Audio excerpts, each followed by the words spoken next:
Bismillahirrahmanirrahim. Assalamualaikum warahmatullahi wabarakatuh. Innal hamdalillah nahmaduhu wa nasta'inuhu wa nastaghfiruh wa na'udzu billahi min syururi anfusina wa sayyiati a'malina. May yahdihillahu fala mudhillalah wa may yudlil fala hadiyalah. Wa asyhadu an la ilaha illallah wahdahu la syarikalah wa asyhadu anna Muhammadan abduhu wa rasuluh. Allahumma shalli ala nabiyyina Muhammad wa ala alihi wa man tabi'ahum bi ihsan ila yaumiddin. Allahumma inna nas'aluka ilman nafi'a wa rizqan thayyiba wa amalan mutaqabbala. Puji syukur kita panjatkan pada Allah. Salawat dan salam semoga tercurah pada Nabi besar, Nabi agung, Nabi kita Muhammad sallallahu alaihi wasallam. Pemirsa sekalian yang semoga Allah rahmati dan berkahi, pagi ini kita telat 15 menit ini ya. Kita akan memulai lagi pembahasan istri Nabi SAW yang bagian ketiga ya. Setelah Khadijah, terus Saudah, terus Aisyah. Bagi pemirsa sekalian silakan bisa menyimak langsung lewat Zoom Khobar Islam Academy. Bisa siapkan pertanyaan untuk raise hand. Bisa juga pertanyaan umum ya, tidak masalah. Ya, kalau bisa juga kaitannya dengan materi yang ada, kalau ada yang kurang jelas atau mungkin koreksi dari tulisan kami, ya monggo bisa untuk diajukan pertanyaan. Kemudian yang kedua, jika ada juga yang bertanya lewat medsos, ada di YouTube, ada di Instagram M. Abdul Wasikal, ada di Facebook ya. Silakan untuk mengajukan pertanyaan. Monggo dituliskan di kolom komentar. Jika ada waktu sempat kami akan jawab satu demi satu dari ya pertanyaan yang masuk. Baik, dan juga pemirsa yang menyaksikan lewat Radio DS sekitar Kapanewon Panggang, mudah-mudahan Allah berkahi juga untuk kesempatan pagi ini bisa menyimak hingga selesai. Aisyah, kita sangat akrab dengan nama ini. Ya, istri Nabi SAW yang beliau itu cintai. Kita lihat ini beliau, Aisyah ini putri dari sahabat yang mulia juga, orang tercinta Nabi SAW, Abu Bakar As-Siddiq. Bapaknya dicintai, putrinya dicintai, dan diberikan amanah juga untuk bapaknya, untuk ayahnya, yaitu Abu Bakar As-Siddiq, untuk melanjutkan kepemimpinan sepeninggal Nabi SAW. Tentang Abu Bakar bisa lihat di channel Rumeso TV. Kami juga sudah membahas keutamaan Abu Bakar As-Siddiq di pembahasan Syarhus Sunnah, menjelaskan perkataan Imam Al-Muzani dalam kitab beliau Syarhus Sunnah. Baik, bisa dibaca di halaman 23, monggo. Aisyah binti Abu Bakar. Aisyah adalah putri dari sahabat yang mulia Abu Bakar As-Siddiq. Nama kunyah Aisyah adalah Ummu Abdillah. Ia dinikahi oleh Nabi Shallallahu Alaihi Wasallam ketika berusia 6 tahun. Pernikahannya berlangsung pada 2 tahun sebelum hijrah. Nah, lihat putri dari sahabat yang mulia tadi ya, orang tercinta, sahabat tercinta sepeninggal Nabi SAW. Dia juga melanjutkan kepemimpinan, yaitu Abu Bakar As-Siddiq. Kunyah Aisyah adalah Ummu Abdillah. Ia dinikahi oleh Nabi Sallallahu Alaihi Wasallam ketika usia di sini diberi catatan 6 tahun. Ya, saat usia 6 tahun. Pernikahannya berlangsung pada 2 tahun sebelum hijrah. Jadi sebelum Nabi hijrah kan nanti hitungan 1 hijriah dari situ ya. Ketika Nabi hijrah dari Mekah ke Madinah ya. Kalau kita bicarakan hijrah Nabi, itu yang dimaksudkan hijrah dari Mekah ke Madinah. Ada juga hijrah yang dulu pertama, yaitu hijrah ke Habasyah. Kalau ini adalah hijrah dari Mekah ke Madinah. Usia 6 tahun. Mungkin ada yang komentar, ih kok kecil banget. Ingat, pertama ini baru dinikahi. Digaulinya nanti di usia 9 tahun.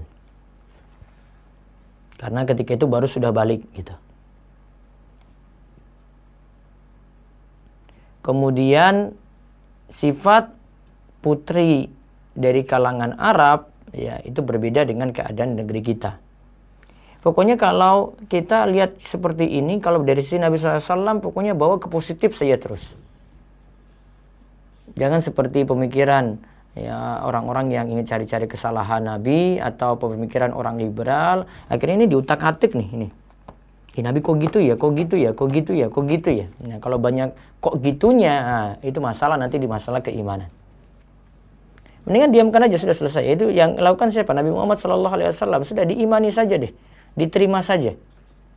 Sama seperti berita beliau kita terima, sama seperti hukum yang beliau sampaikan juga kita terima gitu ya. Kita jalankan, sama juga seperti hal ini yang beliau lakukan, ini kehidupan pribadi beliau, kita terima apa adanya saja. Jangan seperti orang liberal, itu cari-cari nih kesalahan di sini, diutak-atik nih pembahasan ini. Terlalu melebar mereka bahas, ya cari-cari, ya pokoknya cari-cari masalah deh. Ya pokoknya diimani saja. Nabi nikah usia 6 tahun. Kemudian nanti, Nabi menikah. Aisyah itu menikah dengan Nabi SAW usia 6 tahun. Si Aisyah 6 tahun. Kemudian digauli ketika usia 9 tahun. Nah, coba dibaca dari kalimat Nabi SAW baru menggauli. Nabi SAW baru menggauli Aisyah ketika usianya 9 tahun. Sebagaimana Aisyah menyebutnya sendiri. Disebutkan hal ini dalam riwayat yang muttafaqun alaih, Bukhari Muslim. Nah, terus Rasulullah SAW meninggal dunia ketika Aisyah berusia 18 tahun. Berarti Aisyah dari digauli sampai Nabi SAW meninggal dunia itu sekitar 9 tahun ya. Itu ketika Aisyah berusia 18 tahun. Terus Aisyah sendiri meninggal dunia di Madinah dan dikuburkan di perkuburan Baqi. Di perkuburan Baqi dekat Masjid Nabawi berarti ya. Terus Aisyah mewasiatkan pada Abu Hurairah untuk menyolatkannya. Aisyah meninggal dunia pada tahun 58 Hijriah. Ya, Aisyah mewasiatkan pada Abu Hurairah untuk menyolatkannya. Aisyah mewasiatkan pada Abu Hurairah untuk menyolatkannya. Aisyah meninggal dunia tahun 58 Hijriah.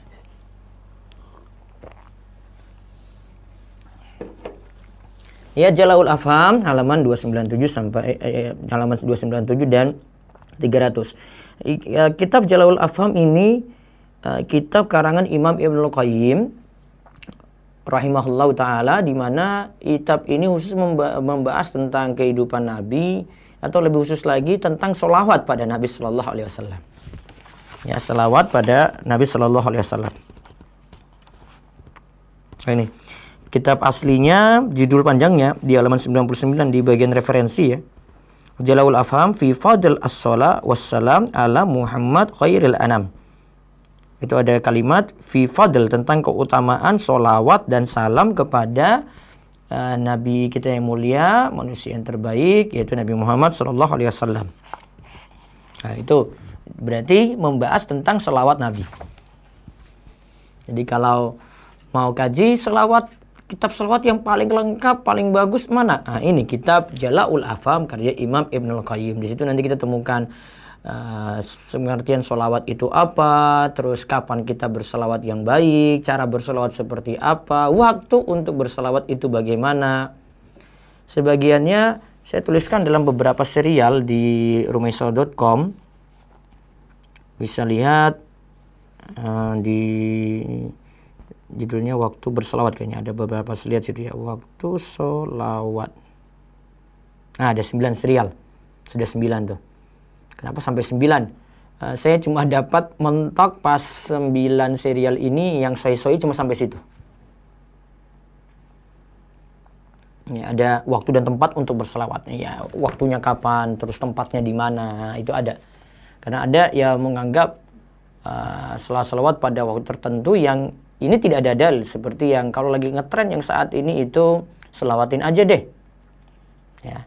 Ada yang pingin MacBook baru, pingin iPhone 12 Pro Max yang baru, ya pingin mobil Alphard super mahal, ya pingin rumah baru. Nah, itu rumah diplototin, dilihat terus selawatin aja. Allahumma sholli ala Muhammad, Allahumma sholli ala Muhammad. Nah, seperti ini nggak benar. Ada tempat dan waktu khusus ya untuk itu ya. Kita nggak usah buat-buat yang baru-baru deh. Sudah ada di situ tuntunan dari Nabi SAW tetapkan waktunya kapan, tempatnya kapan. Nanti bisa lihat di rumaisa.com, tulisan berserial ya. Ini tulisan kami di tahun 2015-2016. Ya, terus tadi catatannya ingat, Aisyah meninggal dunia usia berapa? 18. Aisyah itu ketika Nabi meninggal, usia Aisyah itu 18. Masih muda ya. Kenapa di sini dipilih yang muda? Karena Nabi SAW butuh ada yang mewariskan ilmu beliau ya. Ketika Nabi SAW meninggal dunia usia 18 kan, nah berarti kan masih muda. Sehingga kalau untuk menerima hadis, nanti menghafalkannya, sampaikan tuh pada ilmu-ilmu ini pada yang lainnya kan mudah. Jadi strateginya. Sehingga di sini untuk kasus Aisyah ini tidak dipilih di sini karena beliau butuh yang gadis, yang hafalannya juga bagus. Beliau tidak memilih yang semuanya janda, yang seperti kita bahas kemarin ketika bahas Saudah gitu, enggak semuanya di atas 50 tahun yang beliau itu nikahi ya. Karena dibutuhkan Aisyah untuk masalah hadis. Di sini disampaikan syariat ini kepada umat. Ya. Syariat ini disampaikan pada umat. Beliau dikuburkan di pekuburan Baqi, kemudian Aisyah wasiatkan. Jadi masih boleh wasiat ya. Ya, siapa nanti yang nyolatkan gitu, dipimpin siapa imamnya. Nah, di sini diwasiatkan pokoknya yang mimpin sholat nanti itu Abu Hurairah. Nah, berarti kalau ada wasiat dari Aisyah, Abu Hurairah yang menghafal 5.000-an hadis, ini berarti punya keutamaan luar biasa dan diakui sendiri oleh Aisyah. Karena dia tunjuk tuh, berarti sudah tahu keilmuan Abu Hurairah seperti apa dengan banyaknya hadis, 5.000-an hadis yang Abu Hurairah itu hafal. Adapun Aisyah sendiri meninggal dunia pada tahun 58 Hijriah. Berarti setelah Nabi SAW itu meninggal tahun 11 ke 58. Berarti sekitar 47 tahun lagi. 47 tahun. Usia Aisyah berapa berarti? 18 tambah 47 berarti ya. Nabi kan meninggal tahun 11 Hijriah. Ke 58 kan 47. 47 tambah 18. Ya. 47 tambah 18, 5 berarti 75. 58 kurang 11 tadi berapa? 47 tambah 18? 65 tahun. Ya, 65 tahun. Usia Aisyah ketika meninggal dunia.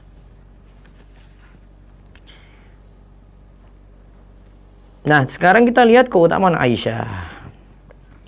Keutamaan Aisyah. Pertama, Aisyah adalah istri yang paling dicintai oleh Rasulullah Shallallahu Alaihi Wasallam. Di bawahnya. Dari Amr bin Al-As radhiyallahu anhu, ia pernah bertanya kepada Rasulullah Shallallahu Alaihi Wasallam, Ayun nasi ahabbu ilaika? Qal Aisyatu faqultu minar rijali faqal abuha. siapa orang yang paling engkau cintai? Beliau menjawab, Aisyah. Ditanya lagi, kalau dari laki-laki, beliau menjawab, ayahnya, yaitu Abu Bakar As-Siddiq. Nah, berarti ini keluarga yang luar biasa ini ya, karena dua orang sekaligus, putrinya Aisyah dan bapaknya nih Abu Bakar As-Siddiq. Paling dicintai bagaimana? Ya, karena bisa jadi alasannya itu gadis, kemudian kesetiaannya pada Nabi Shallallahu Alaihi Wasallam. Aisyah itu menerima keadaan Nabi. Ya. Kemudian Aisyah tahu juga bagaimana akhlak Nabi Shallallahu Alaihi Wasallam, termasuk kepada dirinya maupun kepada istri-istrinya. Nah, itu yang menyebabkan ya, Aisyah itu bisa dianggap yang paling dicintai oleh Rasulullah Shallallahu Alaihi Wasallam. Jadi kalau kita lihat nanti dari kisah-kisah selanjutnya sampai nanti kisah hadisul ifki juga demikian ya. Hadisul ifki yang nanti Aisyah radhiyallahu anha dituduh berzina. Terus yang kedua, Rasulullah Shallallahu Alaihi Wasallam tidak menikahi seorang perawan kecuali Aisyah. Jadi yang dinikahi saat gadis itu hanya Aisyah. Yang dinikahi saat gadisnya itu Aisyah karena tadi usia 6 tahun, kemudian usia 9 tahun itu digauli ya. 6 tahun dinikahi, 9 tahun itu baru digauli umur 9 tahun. Ya, terus yang ketiga, Rasulullah Shallallahu Alaihi Wasallam pernah menerima wahyu ketika sedang berada di dalam selimut Aisyah dan hal itu tidak pernah terjadi pada istri beliau yang lain. Kalau ini tidak pernah pada istri beliau yang lain saat menerima wahyu, berarti memang ada keistimewaan sendiri dari Aisyah, keutamaan sendiri dari Aisyah. Wahyu diterima di saat sedang berada di dalam selimut Aisyah. Wahyu diterima tadi. Terus yang keempat. Tatkala istri-istri Nabi Shallallahu Alaihi Wasallam diberi pilihan untuk tetap bersama Nabi Shallallahu Alaihi Wasallam dengan kehidupan apa adanya atau diceraikan lalu akan mendapat gantian dunia, maka Aisyah adalah orang pertama yang menyatakan tetap ingin bersama Nabi Shallallahu Alaihi Wasallam sebagaimanapun kondisi beliau. Bagaimanapun kondisi Nabi SAW, mau susah, ya apa adanya, sederhana, Aisyah tetap mau bersama Nabi Shallallahu Alaihi Wasallam. Ini yang kemarin kita sebut di awal pembahasan tentang keutamaan istri Nabi, ada surat Al-Ahzab 28-29 yang kita sebut ya ayuhan nabiyyu qul li azwajika in kuntunna turidnal hayatad dunya wa zinataha fata'alain umatti'kunna wa usarrihkunna sarahan jamila wa in kuntunna turidnallaha wa rasulahu wad daral akhirah fa innallaha a'adda lil muhsinati minkunna ajran 'azima. Hai Nabi, katakanlah kepada istri-istrimu, jika kamu sekalian mengingini kehidupan dunia dan perhiasannya, maka marilah supaya kuberikan kepadamu mut'ah, suatu pemberian yang diberikan kepada perempuan yang telah diceraikan menurut kesanggupan suami. Kalau pengertian mut'ah di sini, ini pemberian yang diberikan. Kalau istri itu diceraikan, ada yang diberi sesuatu menurut kesanggupan suami. Nah, itu namanya mut'ah setelah diceraikan ya. Jadi di pilihan pertama ada cerai, kemudian dikasih mut'ah tadi, dikasih pemberian untuk istri setelah cerai. Terus dan aku ceraikan kamu dengan cara yang baik. Nah, tadi disebut sarahan jamila, berpisah dengan cara yang baik. Terus, dan jika kamu sekalian menghendaki keridhaan Allah dan Rasul-Nya serta kesenangan di negeri akhirat, maka sesungguhnya Allah menyediakan bagi siapa yang berbuat baik di antaramu pahala yang besar. Dan jika kamu sekalian menghendaki keridhaan Allah dan Rasul-Nya serta kesenangan di negeri akhirat, maka sesungguhnya Allah menyediakan bagi siapa yang berbuat baik di antara kamu pahala yang besar. Intinya kalimat ini ya, dalam ayat ini menunjukkan kalau kehidupan akhirat itu jadi tujuan, sehingga bisa jadi orang itu hidup sederhana di dunia. Jadi istri-istri Nabi SAW yang kita bahasin terutama Aisyah, itu pokoknya tetap bersama Nabi walaupun hidup sederhana. Terus Rasulullah Shallallahu Alaihi Wasallam ketika itu mengatakan, aku benar-benar ingatkan padamu, janganlah engkau terburu-buru sampai engkau meminta izin kepada orang tuamu. Aisyah berkata, tentu kedua orang tuaku tidak menginginkanku cerai. Aisyah berkata pula, fa fi ayyi hadza astamiru abawayya fa inni uridallahu wa rasulahu wa daral akhirah. Apakah dalam masalah ini saya harus meminta izin orang tua karena saya menginginkan Allah, Rasulnya dan negeri akhirat? Akhirnya Aisyah menjadi contoh bagi istri-istrinya yang lain. Mereka akhirnya berkata sebagaimana Aisyah. Nah, lihat di sini, mereka berkata sebagaimana Aisyah, yaitu tetap bersama Nabi dengan kesederhanaan. Tetap bersama Nabi Shallallahu Alaihi Wasallam dengan kesederhanaan. Jadi kalau ditanya pun pada orang tua gitu ya, tetap Aisyah milih saya tetap dengan Nabi karena saya tahu ini di balik itu ada kebahagiaan yang abadi, kebahagiaan sejati gitu. Ya, inilah sifat Aisyah radhiyallahu anha, sampai sifat ini ditiru oleh istri-istri Nabi Shallallahu Alaihi Wasallam yang lainnya. Nah, terus kita lihat lagi keutamaan yang kelima. Di antara keistimewaannya adalah bahwa Allah membebaskannya dari tuduhan bohong, hadisul ifki, seperti disebutkan dalam surah An-Nur ayat 11-20, dengan menurunkan ayat akan kesuciannya. Nah, ayat 11 dari 20 dari surat An-Nur ya. Ini untuk membebaskan Aisyah dari tuduhan zina. Turunlah ayat ini. Nanti kita akan bahas secara khusus tentang hadisul ifki ya. Dan pelajarannya banyak sekali yang bisa kita gali di situ. Terus ayat tersebut dibaca oleh para imam dalam sholat mereka sampai hari kiamat. Nah, itu tentang Aisyah. Itu tentang Aisyah dibaca. Terus surat An-Nur ini, siapapun baca Al-Quran sampai surat An-Nur, baca itu surat An-Nur ayat 11-20. Berarti nama Aisyah itu terabadikan di dalam Al-Quran. Terus Aisyah termasuk orang baik, dijanjikan ampunan dan rizki yang baik. Allah juga menjelaskan bahwa berita bohong yang menimpanya adalah baik baginya dan bukan merendahkannya. Bahkan Allah mengangkat derajatnya pada derajat yang tinggi. Bahkan terus disebutkan akan kebaikan dan terbebasnya dari tuduhan keji kepadanya oleh penduduk bumi dan langit. Alangkah indahnya sanjungan pada Aisyah tersebut. Terus yang itu kelima ya. Nanti kelengkapan yang poin kelima ini kita akan bahas sendiri dalam pembahasan khusus hadisul ifki. Terus yang keenam. Banyak dari kalangan pembesar sahabat radhiyallahu anhum jika menghadapi kesulitan dalam masalah agama, mereka meminta fatwa kepada Aisyah. Mereka mendapati ilmu Rasulullah Shallallahu Alaihi Wasallam berada pada Aisyah radhiyallahu anha. Kita sudah sebut di awal tadi ya. Kenapa Nabi SAW pilih Aisyah, gadis 6 tahun lagi dinikahi gitu. Karena memang Nabi SAW ingin ada yang mewariskan ilmu beliau. Kalau yang gadis yang nerima seperti ini kan, apalagi kehidupan rumah tangga beliau yang biasa diceritakan Aisyah juga sampai perihal mandi dan semacam itu ya. Kalau Aisyah yang lihat, Aisyah yang hafal dari Nabi SAW hadis-hadis tersebut, ya tentu ya jadi punya kemanfaatan luar biasa. Maka kalau sahabat bingung, ini hadis ini teksnya seperti apa, ya hafalannya mereka benar ataukah tidak, mereka minta fatwa kepada Aisyah supaya Aisyah luruskan. Oh, lafaz yang benar kayak gini. Oh, yang dimaksud oleh Nabi SAW seperti ini gitu ya. Ini Aisyah lebih paham karena Aisyah langsung dengar dari Nabi SAW tanpa perantara sahabat yang lainnya. Mungkin kalau sahabat yang lain dengar dari Nabi SAW, nyampaikan ke sahabat yang lainnya lagi, mungkin sudah bisa orang kedua, orang ketiga gitu. Tapi kalau Aisyah itu langsung. Jadi kalau ada masalah apa-apa, tanya pada Aisyah, Aisyah akan beritahu jelas, oh yang saya dengar dari Nabi SAW itu seperti ini, seperti ini. Dan keutamaan lagi dari Aisyah radhiyallahu anha. Terus yang ketujuh. Rasulullah Shallallahu Alaihi Wasallam meninggal dunia di rumahnya pada giliran harinya, pada malam harinya, dan di pangkuannya, lalu dikuburkan di rumahnya. Lihat ini keutamaan Aisyah ini ya. Meninggal dunia, Nabi SAW itu meninggal dunia di rumah Aisyah. Pada giliran hari Aisyah. Pada malam hari giliran tadi. Dan di pangkuan Aisyah lagi. Di pangkuan Aisyah.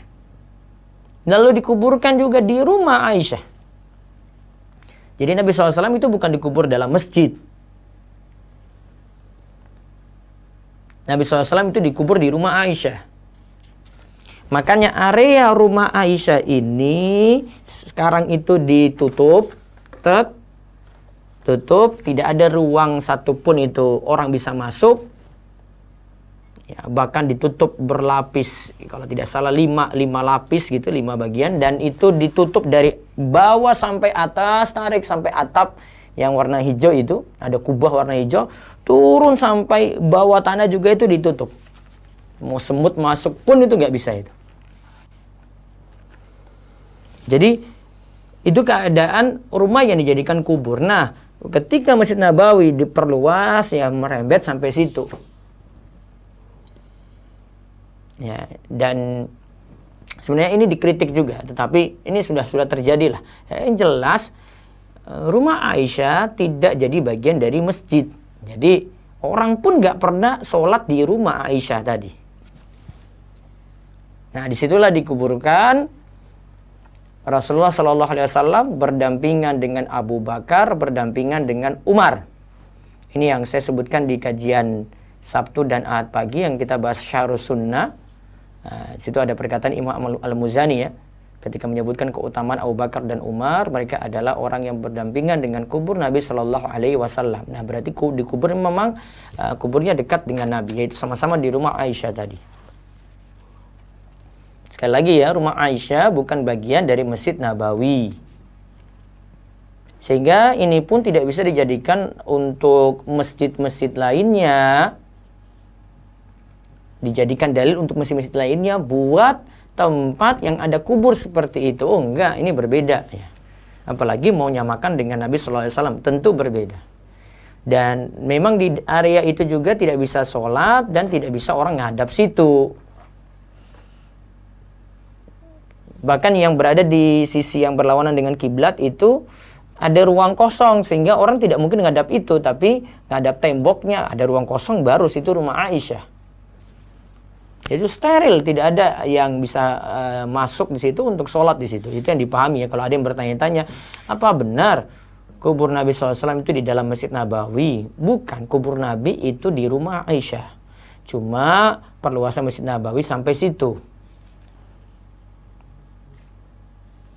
Dan kalau ada yang ingin mengetahui sejarah seperti ini, kalau mengunjungi kota Madinah, bisa pergi ke arah kiblat, itu ada namanya Museum Masjid Nabawi. Nah, di situ nanti akan dijelaskan sejarah-sejarah berkaitan dengan pembangunan Masjid Nabawi. Sampai nanti dijelaskan tentang rumah Nabi SAW pula. Nanti di bagian bawah tanah itu.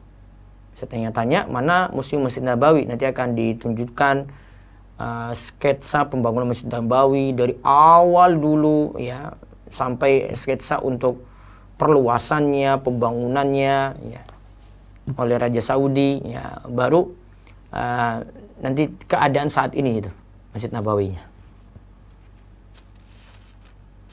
Di Masjid Nabawi itu awalnya di samping rumah Nabi Shallallahu Alaihi Wasallam ya. Jadi berdekatan antara rumah Aisyah itu dengan Masjid Nabawi. Yang bagian masjidnya itu, kalau bapak ibu para jamaah berada di Masjid Nabawi, itu lihat di bagian Raudhah. Nah, itu bagian rumah, bagian masjid aslinya. Raudhah itu bagian masjid aslinya berdampingan dengan rumah Nabi Shallallahu Alaihi Wasallam, yaitu rumah Aisyah yang kita bahas tadi. Kemudian yang ke-8, pernikahan Rasulullah Shallallahu Alaihi Wasallam dengan Aisyah bukan sembarang pernikahan, akan tetapi perintah dari Allah Subhanahu wa taala, sebagaimana hal tersebut dikisahkan oleh Aisyah radhiyallahu anha, di mana Rasulullah Shallallahu alaihi wasallam bersabda, "Engkau ditampakkan padaku dalam mimpi selama 3 malam." Dalam riwayat Bukhari disebut 2 kali. Ada malaikat datang membawamu dengan mengenakan pakaian sutra putih, lalu malaikat itu berkata, "Ini adalah istrimu." Maka aku menyingkap wajahnya dan ternyata engkau. Aku menyingkap wajahmu. Aku menyingkap wajahmu dan ternyata engkau. Lalu kukatakan, Iyaku hadza min indillahi yumdihi. Seandainya mimpi ini datangnya dari Allah, pasti dia akan menjalankannya. Ya, pasti Allah akan wujudkan kalau ini mimpi ini datang dari Allah. Nah, tadi ya kesimpulannya, jadi pernikahan Rasulullah SAW dengan Aisyah itu berdasarkan wahyu.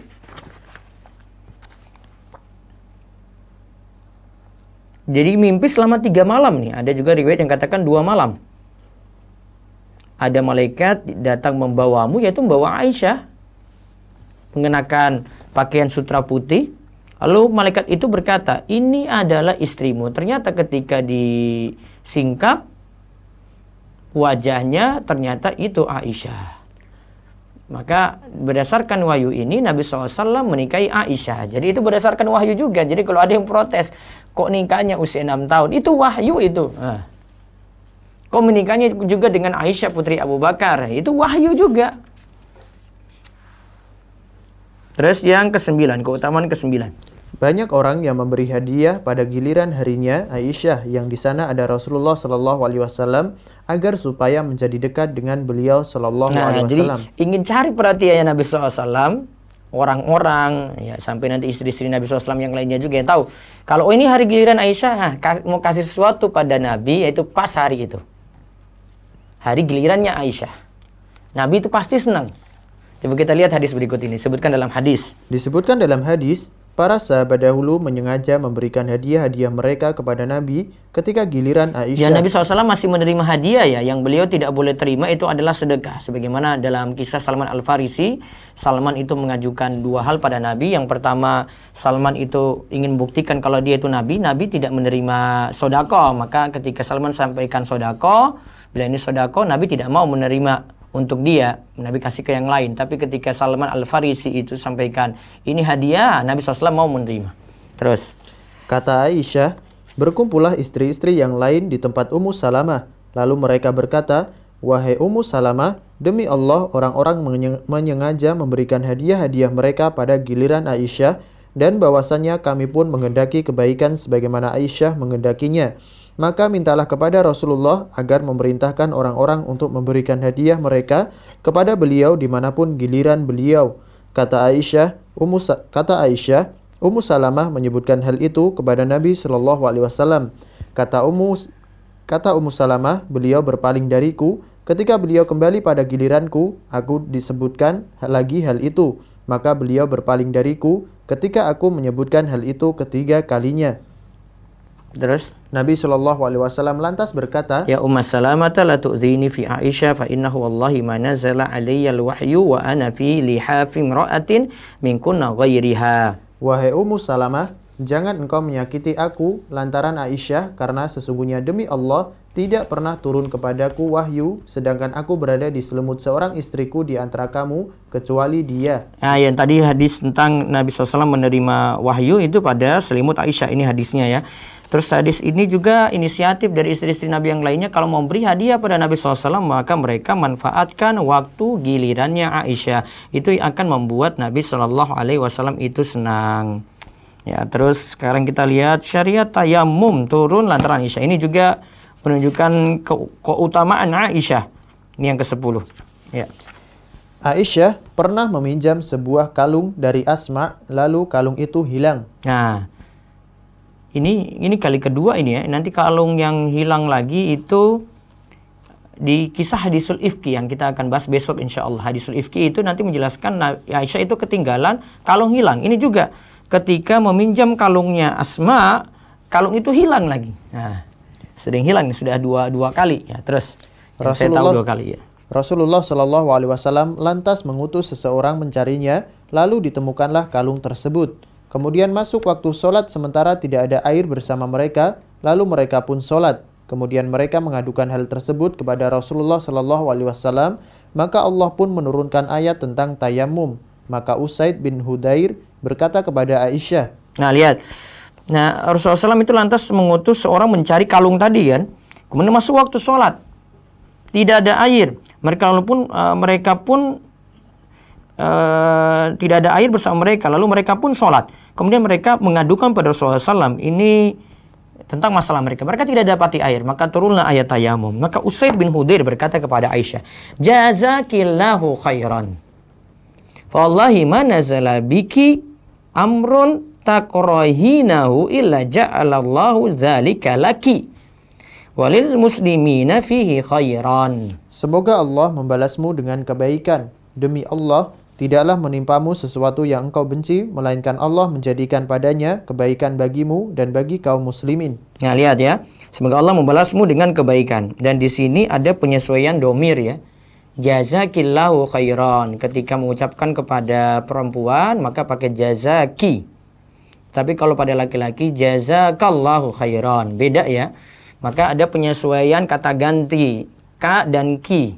Ka itu menunjukkan laki-laki. Ki yang dengan kasrah menunjukkan perempuan. Jazakillahu khairan.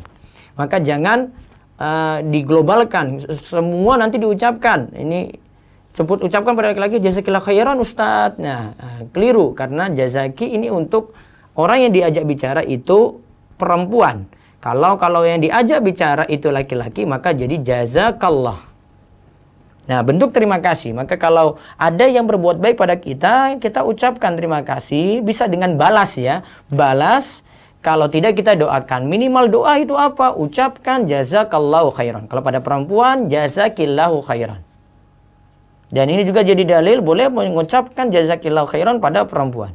Selama tidak ada godaan atau ya gangguan ya. Fa wallahi demi Allah ma nazala biki amrun takrahinahu. Tidaklah menimpamu sesuatu yang engkau benci. Illa ja'alallahu dzaliki ya, melainkan Allah jadikan di balik itu dzaliki laki walil muslimina fi khairan. Bagimu dan kaum muslimin itu dapat kebaikan yang banyak. Gara-gara hilang kalung saja syariat itu turun itu. Coba lihat.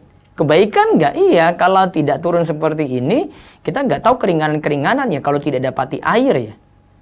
Pas momennya Aisyah kalungnya hilang, nah, kemudian masuk waktu sholat tidak ada air, lantas ya dipikirkanlah untuk Ya, ini apa ya penggantinya ya kalau tidak ada air? Nah, ada tayamum, ini turunlah ayat tayamum ketika itu. Jadi sebab adanya tayamum dari kisah Aisyah radhiyallahu anha. Padahal itu kisah hilangnya kalung, itu masalah mungkin bagi Aisyah, tetapi di balik itu ada kebaikan yang banyak. Nah, ini 10 keistimewaan, keutamaan dari Aisyah, istri yang dicintai oleh Rasulullah Sallallahu Alaihi Wasallam. Nah, nanti pada pertemuan besok pagi, ini kisahnya panjang ya, bisa jadi kita potong di tengah-tengah, bisa jadi kita lanjutkan nanti sampai kisah ini selesai. Nanti dari halaman 27 sampai 36 itu kisah hadisnya. Kami terjemahkan situ halaman 27 sampai 36. Ini hari Jumat, berarti nanti hari Senin kita akan bahas insya Allah tentang hadisul ifki. Pelajaran-pelajarannya kami gali sampai 47 pelajaran. Ini diambil mayoritasnya dari Syarah Sahih Muslim karya Imam An-Nawawi. Wallahu a'lam bishawab. Mudah-mudahan jadi ilmu yang manfaat. Baik, saya baca dulu lewat medsos pertanyaan yang masuk. Di Instagram, monggo jika ingin bertanya langsung tuliskan di kolom komentar ya. Ini sudah ada nih. Ini dari Instagram, dari Mega Suharli. Afwan izin bertanya, jadi sebenarnya istri yang paling cintai Rasulullah SAW itu Khadijah atau Aisyah? Dua-duanya. Khadijah dicintai, Aisyah dicintai. Ya pokoknya ya, Khadijah ketika ada Khadijah ya Khadijah, dan itu juga dibandingkan dengan istri-istri Nabi SAW yang lainnya, Aisyah juga dicintai. Pokoknya diimani dua-duanya. Terus yang kedua, ini dari Instagram lagi. Assalamualaikum, waalaikumsalam warahmatullahi wabarakatuh. Bagaimana caranya apabila ingin mengqadha puasa Ramadan tapi lupa untuk jumlah pasti utang puasanya? Dikira-kirakan saja, kira-kira berapa hari yang kurang, kemudian nanti misalnya ini kira-kira 10 hari lah, taruhlah 10, dibuat tambah lagi biar semakin yakin, buat jadi 12 misalnya. 12 hari ini jadikan utang puasa untuk dibayar. Ya, tolong yang ada belum di mute, bisa di mute dulu yang di Zoom, monggo. Terus ada pertanyaan lagi dari Muhammad Ferry SP. Waalaikumsalam warahmatullahi wabarakatuh. Apa uang pensiunan dan uang gaji setelah meninggal si mayit termasuk harta warisan? Iya ya, termasuk ya, nanti dihitung dengan harta-harta yang lainnya. Terus YouTube sudah tadi, sebentar. Di Facebook dulu. Facebook nggak ada, YouTube sebentar.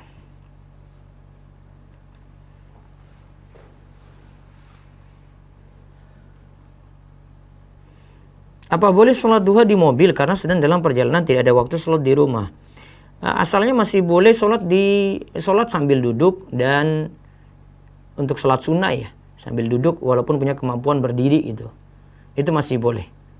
Tapi kalau ditanya dibolehkan nggak, ya masih boleh. Saya ada pembahasan tentang sholat duha sambil duduk ini ada di, nanti tulisan saya ini belum sampai rampung dari sisi desainer ya, tapi saya sudah tulis selesai. Kenapa Aisyah tidak dimakamkan dekat Nabi tapi di Baqi, padahal di situ juga ada makam ayahnya Abu Bakar As-Siddiq? Ya kan 58 Hijriah ya, sudah lama. Ya, ada beberapa faktor ya, mungkin di situ juga sudah tidak bisa lagi dan dipindahkan ke Baqi. Wallahu a'lam, ijtihad sahabat dan orang-orang yang hidup saat itu, kami belum tahu.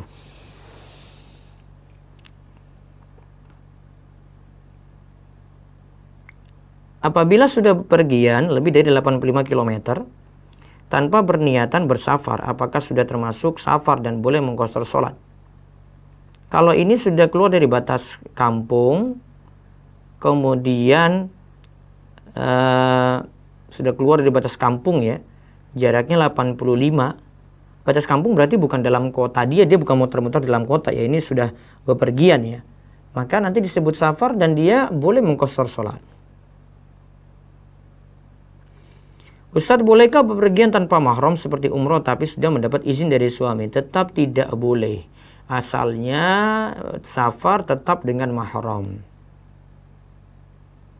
Izin bertanya Ustaz, kalau habis sholat witir apa langsung subhanal malikil kudus? Iya, baca subhanal malikil kudus, subhanal malikil kudus, subhanal malikil kudus, rabbil malaikati warruh. Terus Allahumma inni a'udzu biridhaka min sakhatik wa bi mu'afatika min uqubatik wa a'udzu bika minka la usi sanan alaik anta kama asnita ala nafsik. Ustaz, apakah ada sholat hurmatul waqt? Iya ada. Kalau menurut mazhab Syafi'i ya, jadi ada sholat karena tidak terpenuhi secara sempurna rukun-rukun ya atau syarat, maka nanti sholat dilakukan sementara untuk menghormati waktu. Nanti setelah dia terpenuhi rukun yang lebih sempurna dan syarat terpenuhi dengan baik, baru kemudian sholat itu diulang lagi. Jadi ada sholat nanti jadinya, pengulangan sholat. Nanti ada pembahasan sendiri tentang ini.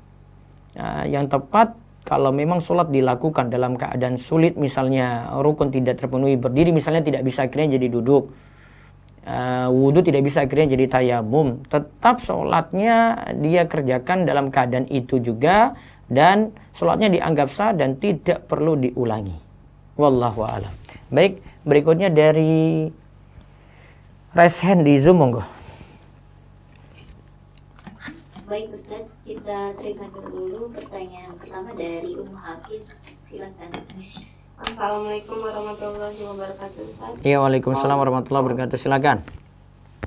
Ustaz, apakah karena dosa kita Ustaz, terkadang kan kita berniat ingin tepat waktu dalam sholat atau apakah karena dosa kita jadi kita itu merasa Allah itu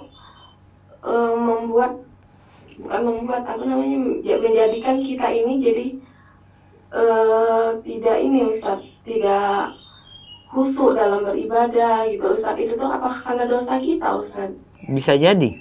Jadi ada halangan-halangan seperti itu. Iya, karena ada halangan-halangan dosa sehingga hati tidak khusyuk, nggak konsen, pikiran terganggu.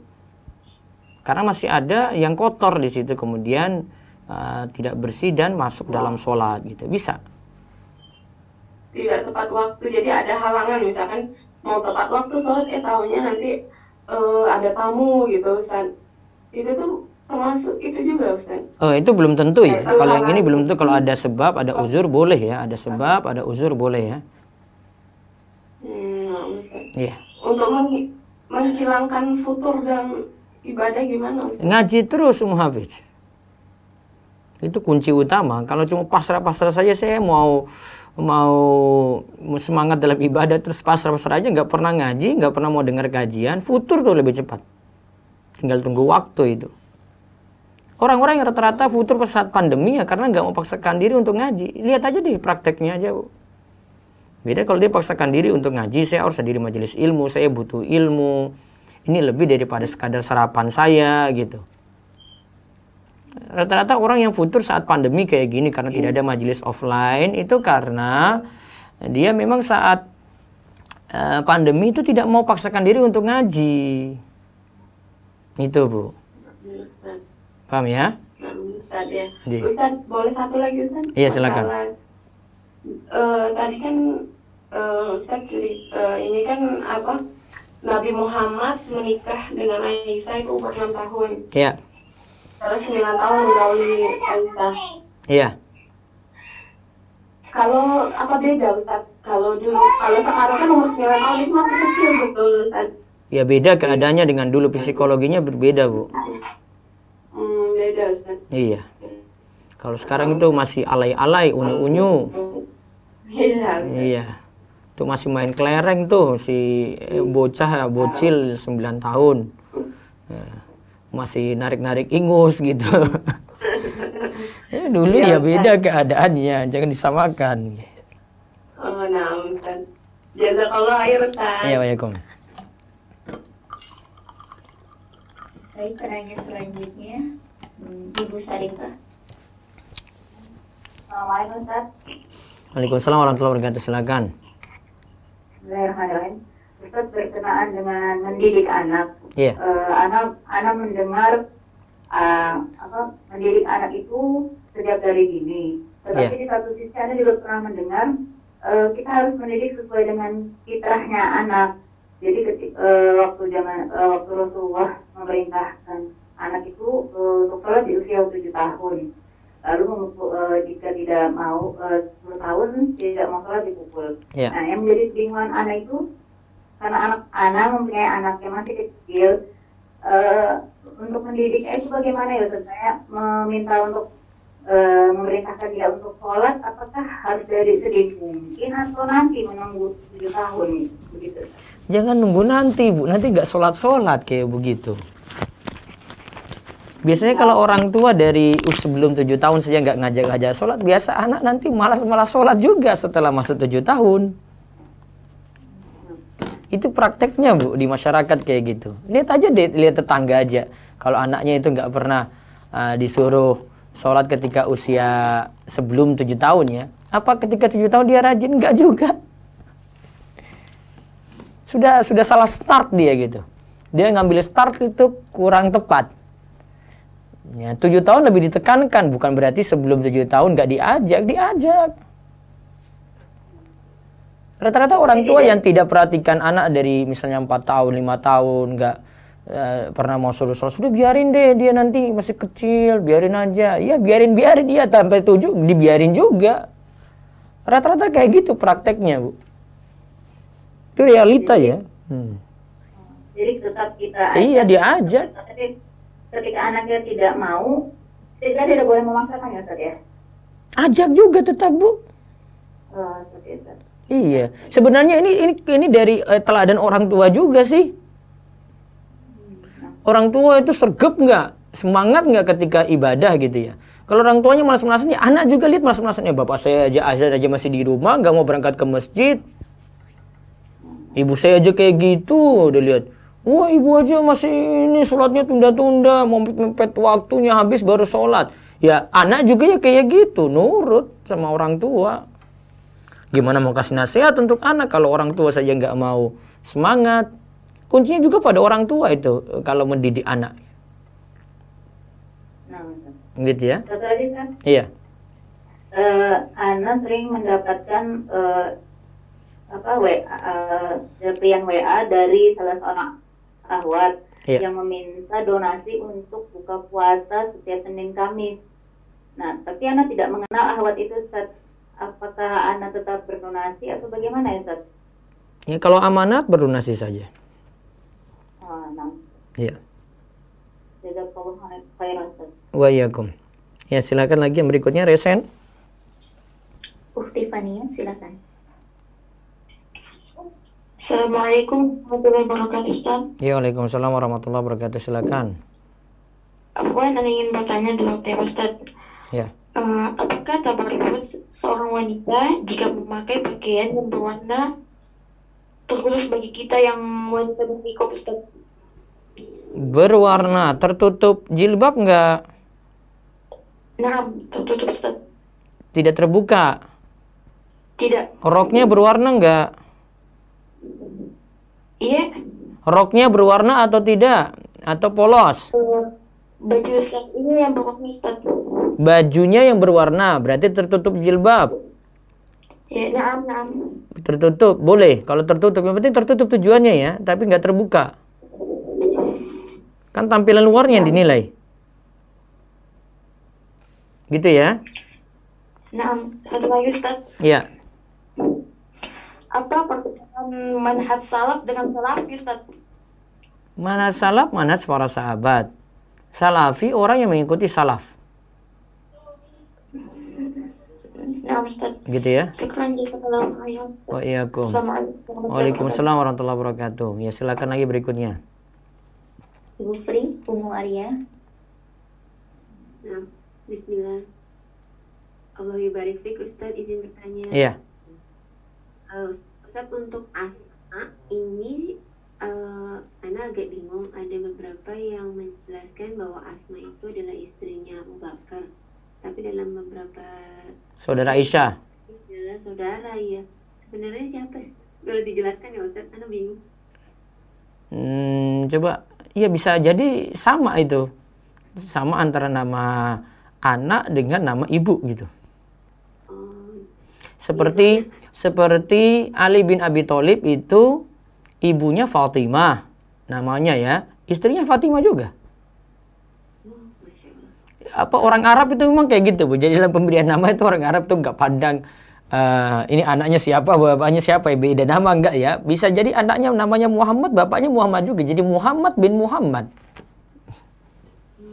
Orang Arab nggak pandang kayak gitu. Kalau orang Indonesia, bapak saya ini nama Muhammad, masa saya Muhammad lagi gitu ya. Ini ganti.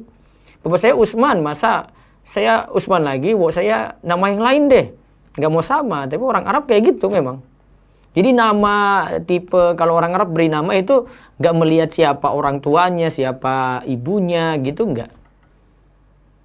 Ya kalau nama itu baik sudah diberi nama deh. Nggak pusing-pusing mereka mikir nama.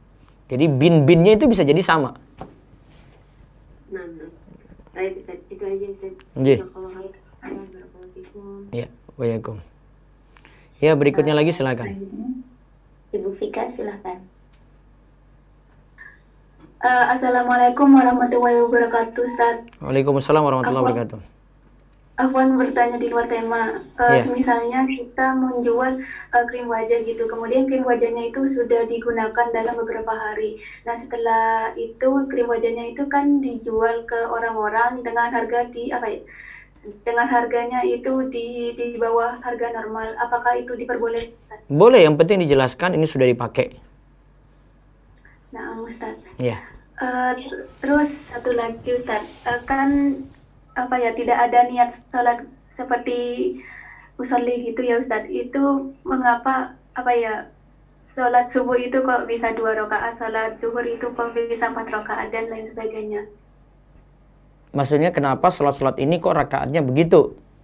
Iya, ya Ustaz. Karena wahyu, gitu aja selesai. Iya. Ya Ustaz. Itu sudah kalimat ending langsung itu. Nggak perlu pusing-pusing. Ini kenapa 2, ini kenapa 4, kok maghrib 3, kok isya 4. Wahyu, sudah selesai kan? Ya Ustaz. Iya. Itu saja dari saya. Jazakallahu khairan Ustaz. Wa'alaikum.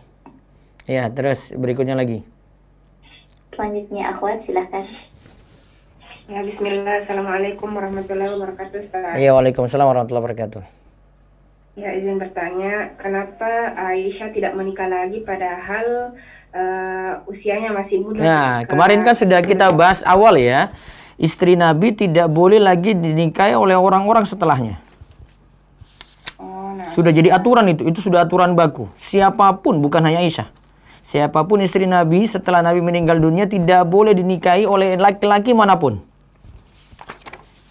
Itu pas keutamaan Aisyah saya sudah sebut itu. Nah ini di halaman ke-7, poin ke-8. Nanti yang belum punya bisa beli di Revi Store di 0852 00 171 222 ya. Atau dicek di Rumah Store, ada di Tokopedia, ada di Shopee, ada di Bukalapak. Nah, di halaman 7 disebutkan mereka tidak boleh menikah sepeninggal Rasulullah SAW. Al-Ahzab ayat 53. Itu sudah aturan itu. Walaupun tadi berapa tahun tadi, Bu? Aisyah usia 18 tahun. Itu kalau kita mungkin anggapannya, ya sayang banget masih 18 tahun, kenapa nggak nikah lagi? Aturan untuk Nabi. Ya, Ustaz. Karena alasan yang lainnya lagi kan Aisyah dan istri Nabi yang lainnya kan ummahatul mukminin, ibunda orang beriman kan? Ya, Nah, ibunda apa boleh dinikahi siapapun? tidak boleh. Tidak boleh. Ibunda dari sisinya ya, kata Imam Nawawi itu ibunda dari sisi tidak boleh dinikahi. Namun bukan ibunda dari sisi, wah itu mahram saya, bukan. Saya boleh dua-duanya dengan Aisyah ini, enggak. Ibunda dari sisi tidak boleh dinikahi oleh siapapun. Kecuali Nabi tadi, sepeninggal Nabi tidak boleh. Itu ya, panggilannya ummatul mukminin berarti secara hukum tidak boleh dinikahi lagi. Bukan berarti boleh berdua-duaan dengan dia karena wah ini mahram saya dong. Bukan pengertiannya kayak gitu. Ada pembahasan saya di kajian anak sebenarnya. Kajian anak ada tentang sirah Nabi dari Imam Nawawi. Ada penjelasannya di situ. Boleh satu lagi, Ustaz? Iya, silakan. Kalau kita beraktivitas di luar rumah tidak pakai kaos kaki. Yang penting roknya tutup sampai kaki. Tapi kalau tidak tutup berarti Ya, berdosa, Ustaz. berarti auratnya terbuka. Nah, Iya kan? Ustaz. Kalau roknya nyeret tanah, tutup sampai kaki, tenggelam, boleh. Kalau kena najis, Ustaz. Ya, makanya resiko seperti itu tahu sendiri nanti mau diangkat-angkat kan berarti ada ya ada celana panjang biasanya ibu pakai khusus untuk perempuan di bagian dalam rok tadi, ada kaos kaki itu lebih aman tuh. Nah, Ustaz. Iya. Syukran, jazakallahu khairan. Waalaikumsalam. Assalamualaikum warahmatullahi wabarakatuh. Waalaikumsalam warahmatullahi wabarakatuh. Satu lagi silakan. Silakan Ummu Raisa. Assalamualaikum warahmatullahi wabarakatuh, Ustaz. Waalaikumsalam warahmatullahi wabarakatuh. Ustaz, ini berkenaan dengan sholat anak 7 tahun gitu ya. Qadarullah kemarin kan emang sakit gitu Ustaz, jadi nggak ke masjid gitu kan. Iya. Terus ini apa? Malamnya itu kan karena demam gitu ya Ustaz ya. Iya. Tengah malam itu kan pun ya teriak-teriak apa segala macam kayak gitu kan. Iya. Jadi gini tak gitu loh. Itu sebenarnya kalau misalnya itu kan besoknya itu kan dia ngomong gini, aku soalnya nggak sholat isya jadinya mimpi buruk gitu. Jadi kayaknya semacam patokan kalau kita nggak sholat itu jadi mimpi buruk. Jadi kesannya itu karena bukan Allah itu gimana Ustaz jadi? Itu bukan karena bukan Allah itu, bukan Bu. Itu bukan karena Iya, itu. makanya. Itu sudah apa sifat yang kalau saya sih biarin aja deh karena dia akhirnya mau sholat gitu. Nah Ustaz. Nah, Jadi gitu bukan loh. nanti Itu karena kalau tidak sholat mimpi buruk, dia kayaknya bukan maksudnya itu. Sebab yang lainnya, tetap dia mau lakukan itu karena Allah, tapi kok gara-gara ini ya saya jadi gini ya. Tapi itu kan bukan sebab utama, tetap dia lakukan sholat karena Allah gitu. Saya yakin seperti itu. sedemikian itu ya itu masih 7 tahun itu nggak apa-apa ya maksudnya nggak usah dijelaskan lagi atau gimana ya Ustaz? Ya tetap diajak sholat seperti itu Bu. Ya. Kalau dulu kan karena demam gitu. Ya karena demam semampunya saja, dia nggak usah ke masjid. Sudah deh, sholat di rumah saja, sholat tempat tidur aja deh. Yang penting mau sholat aja sudah bagus. Ya betul Ustaz. Walaupun tempat tidur, mas saya nggak bisa wudhu, sudah deh kamu sholat aja gitu. Kan belum kena kewajiban juga, dia mau sholat apa adanya boleh. Artinya tetap kita aja, tapi kan kondisi sakit gitu. Nah Ustaz, Iya, demam gitu ya. juga. Iya. Baik Ustaz. Iya. Jazakallahu khairan Ustaz. Assalamualaikum. Waalaikumsalam warahmatullahi wabarakatuh. Silakan lagi yang berikutnya. Silakan Bapak Ahmad Maulana. Assalamualaikum Pak Ustaz. Iya, waalaikumsalam warahmatullahi wabarakatuh. Mau tanya tentang sholat isyraq Iya. itu di sholat nggak apa-apa kan ya Pak Ustaz? Di musola tidak apa-apa. Sebenarnya musola atau masjid kan istilah yang kalau kita merujuk ada kata masjid ya, masjid itu setiap tempat yang didirikan sholat di situ secara rutin. Kalau memang situ sholatnya rutin, walaupun itu bentuknya musola, ya sama seperti hukum masjid. Oh iya. Terus misalnya berpindah ingin mematikan lampu atau berwudu boleh kan ya Pak Ustaz ya? Berpindah tempat terus? Karena ingin mematikan lampu atau berwudu gitu. Oh, pas sholat isyraq tadi ya? Iya. Boleh. Boleh kalau ada tujuan, yang penting dalam masjid. Iya, terima kasih Pak Ustaz. Iya. Jazakallahu khairan. Waalaikumsalam. Berikutnya lagi silakan. Silakan akun Galaxy A5. Assalamualaikum Ustaz. Waalaikumsalam warahmatullahi wabarakatuh. Ustaz mau konsultasi aja ini Ustaz. Iya. Ini saya nih punya cucu saat ini masih SD. Rencana saya setelah SD mau saya masukin ke pesantren tapi khusus penghafal Al-Quran kan. Nah pelajaran umumnya hanya 1 minggu sekali. Ini juga hanya untuk mengambil paket kan. Rencana saya setelah tamat SMP lanjut ke SMA tapi SMA-nya umum kan. Yang ingin saya tanyakan kira-kira bagusnya sejak SMP dimasukkan pesantren atau nanti setelah dia SMA kan baru masuk pesantren kan. Karena target saya si cucu ini harus hafal Al-Quran gitu kan. Iya, targetnya bagus Bu, tapi prioritasnya jangan usia 7 tahun Bu. Maksudnya gini, kan ada masalah pengasuhan saja. Saya pernah bahas di kajian malam ya, pengasuhan anak itu di bawah 7 tahun ngikut ibu gitu. Ngikut ibu artinya dia butuh dekat dengan orang tua usia-usia segitu. Ya, kalau setelah 7 tahun nanti dia ikut mana yang dia itu mau gitu. Oh iya. Artinya Jadi anak maksudnya masih kecil tetap perhatian sangat dibutuhkan sekali dari orang tua sendiri gitu ya. Beda kalau di pesantren nanti dia perhatiannya dengan pengasuh-pengasuhnya itu pun juga masih muda-muda gitu, gak bisa mendidik dengan baik gitu. Enggak, maksudnya ini bagusnya tingkat SMP. SMP saja, SMP baru masukin. Nanti kan dia punya masa belajar SMP, SMA. SMA juga ternyata tetap di pesantren. Rencana saya Karena matangnya hafalan itu Bu, SMP, SMA sebenarnya. Matangnya, kalau sejak kecil hafal, coba lihat aja di anak-anak TPA, hafal ketika kecil itu belum tentu SMP, SMA itu bertahan loh Bu. Oh iya. Kecuali kalau dia ulang-ulang terus. Oh iya. Jadi bagusnya saat SMA aja ya. Tapi... SMP, SMA, dari SMP. Oh iya. Baik. Ya, terima kasih Tan. Ji. Iya. Baik. Assalamualaikum warahmatullahi Waalaikumsalam warahmatullahi wabarakatuh. Baik, terakhir silakan. Silakan Ibu Vivi. Ya, silakan. Ibu Vivi, silakan dibuka mic-nya. Assalamualaikum warahmatullahi wabarakatuh. Waalaikumsalam warahmatullahi wabarakatuh. Ustadz, panjang khimar yang baik untuk akhwat tuh seberapa, apa hanya menutup perut atau lebih baik sampai lutut gitu Ustadz? Ya, lebih lebar lebih baik. Oh, satu lagi Ustadz, Ya. apakah bersepeda itu boleh buat akhwat Ustadz? Saya tuh belum dapat solusi ya. Solusinya gimana Bu, biar tetap auratnya tertutup? Tapi tetap memakai pakaian lengkap, maksudnya cadar dan sebagainya tetap lengkap. Terus bawahnya?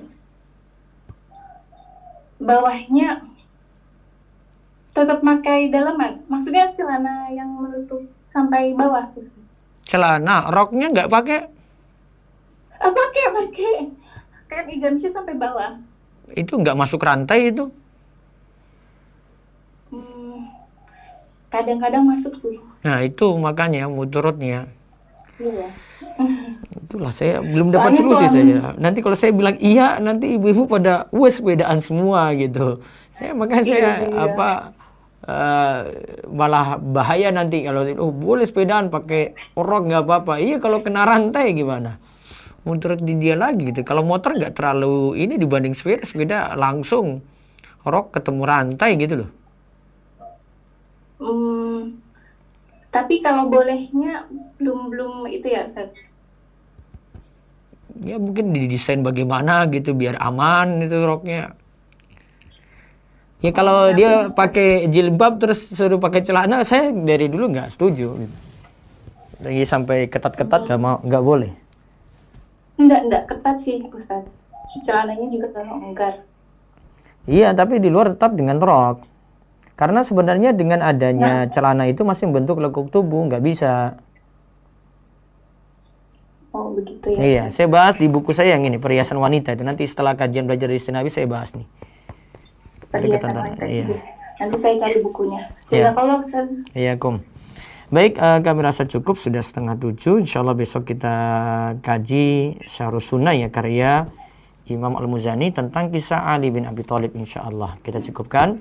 Tutup dengan doa kafaratul majlis. Subhanakallahumma bihamdika asyhadu an la ilaha illa anta astaghfiruka wa atubu ilaik. Assalamualaikum warahmatullahi wabarakatuh.